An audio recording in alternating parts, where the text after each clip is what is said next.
Hi guys and welcome. You're joining me today for a bit of a upcycle really. I bought a very ornate mirror and I bought it on Marketplace and it is gold. Yeah, it's like a bronzy gold colour and I'm going to be painting it white.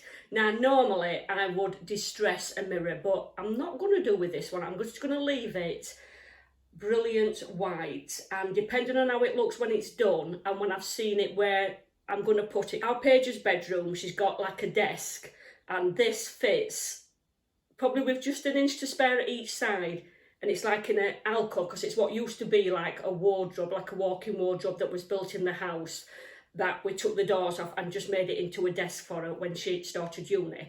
But this mirror is going to fit perfect at the back of a desk because obviously she's grown up now, and it'll just be like a makeup station, so it'll be something lovely that she can sit and do a makeup when she's here, and when she's not here, a lovely makeup station for me. So let me show you the paint first of all that I'm going to be using. Now it's a new tin because I did use my last tin on the plant stand over there. But this is a paint that I haven't tried before, and this was £15 from Argos. But it was dearer on other sites. I think it was £19 and £22 depending where you got it from. Let's have a look.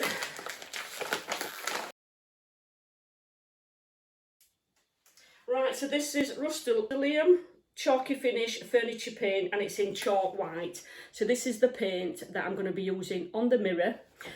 I've got stippling brush that I'm going to be using on it, and then I've got, this is actually cutting in brush.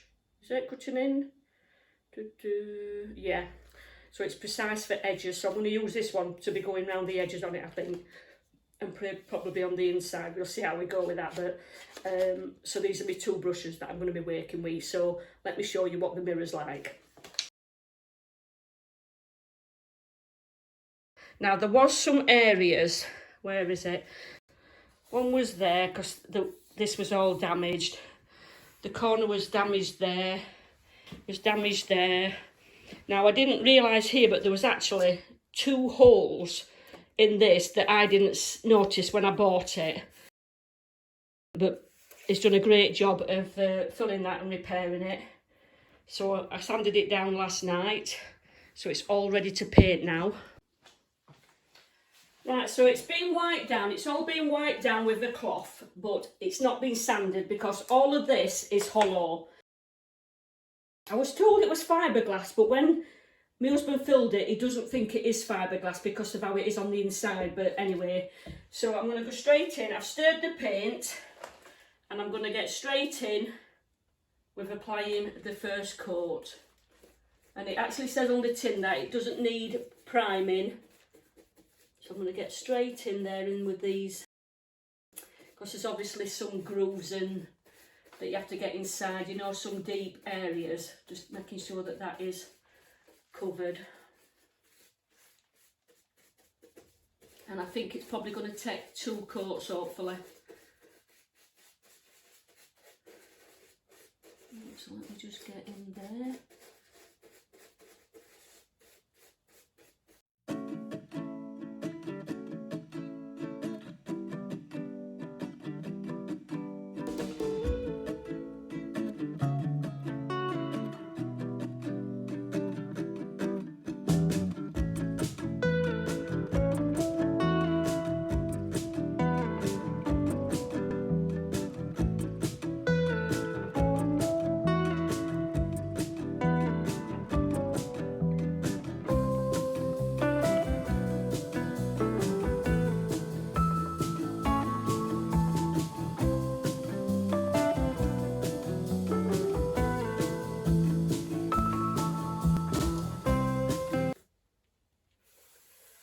And I've actually got a sheet of plastic underneath it, you know, to catch any paint.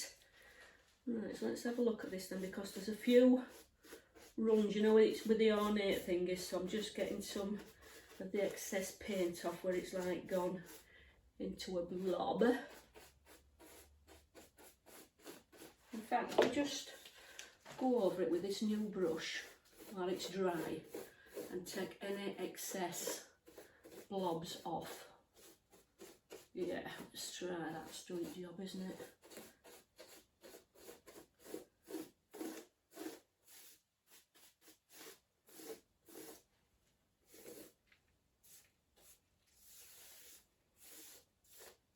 Okay, let's get this bit done then. It's a bit watery, but it is a water-based paint. So I would have expected it to be a little bit thicker than what it is, but as long as it does a good job.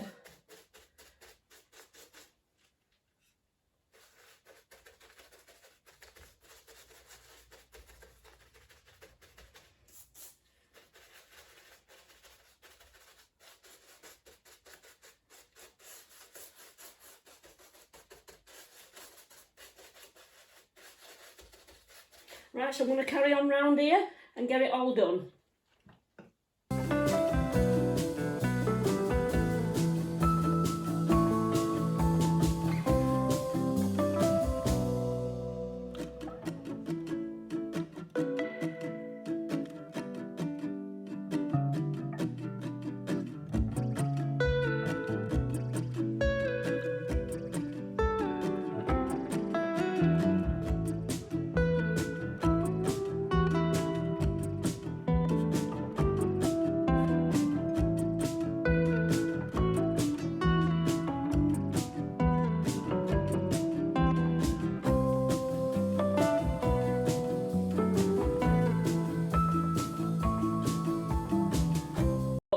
You will have noticed that I keep going back. So once I've got to a certain distance, I'll go back from the start and check if there's any runs. Because it's ornate, I'm trying not to overload the brush. Again, I'm stippling it just to get into the nooks and crannies. And then bringing that just across that end bit there. Bringing that fully across again. I'm going to slightly just dip that in again. And then I'm going to work my way up.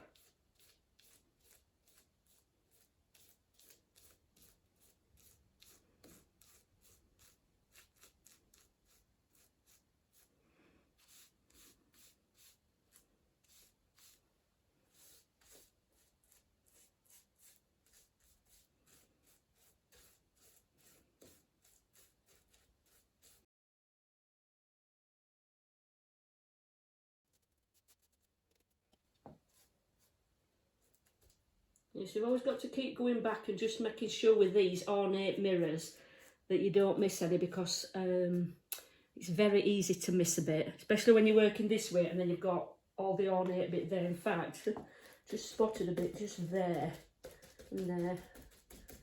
So just making sure that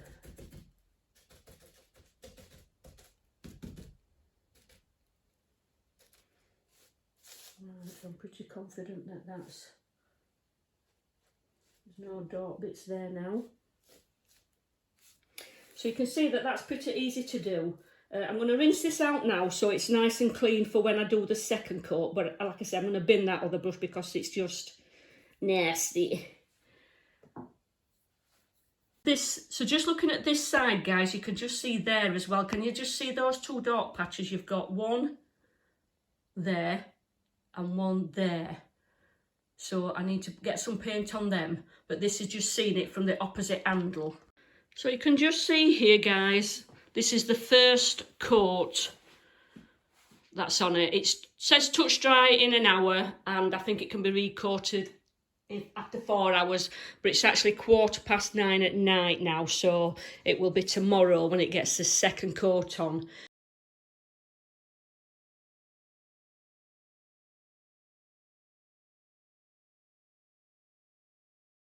So I'm going to leave that to dry now, and then I will come back tomorrow to obviously put a second coat on. Right, guys, we're ready to put the second coat on. I've already done this part this morning, so I'm just going to carry on putting the rest from here around that area, second coat. Now, looking at this, it is definitely going to need a third coat. So let me crack on with the second coat.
Right, so I've just finished now, guys, putting the second coat on.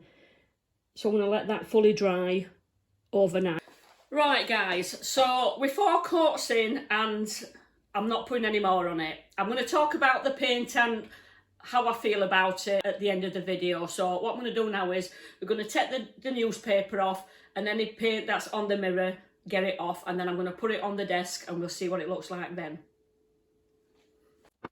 Right, so let me get this off.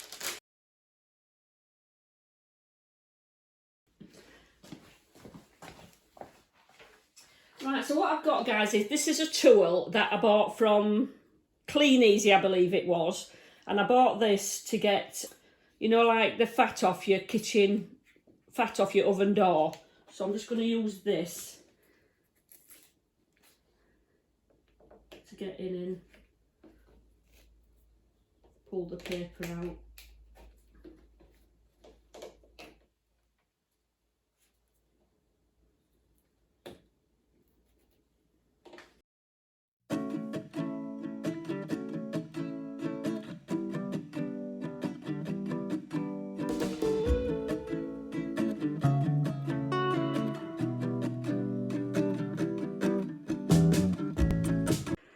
So you can just see here, guys, how the mirror fits perfectly in the recess.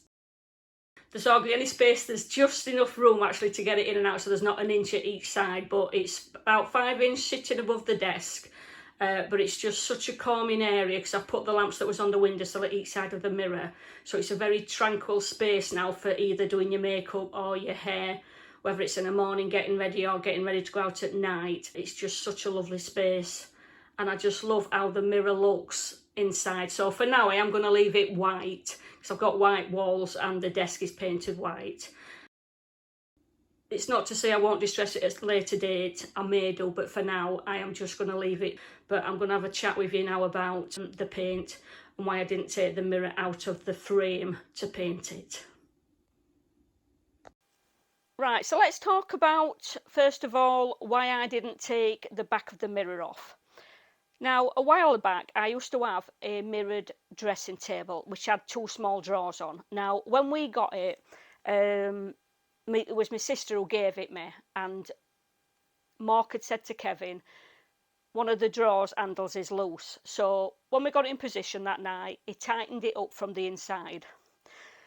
Now, the following morning, when I got up, I'd been you know, washed my face, come back into the bedroom, and I just happened to look at it, and the mirror had cracked because he'd tightened it too tight, and the pressure had caused the mirror to crack.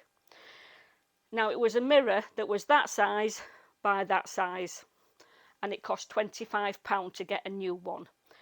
£25 for the smallest mirror ever, but because it needed the beveled edges on, that's what you're paying for.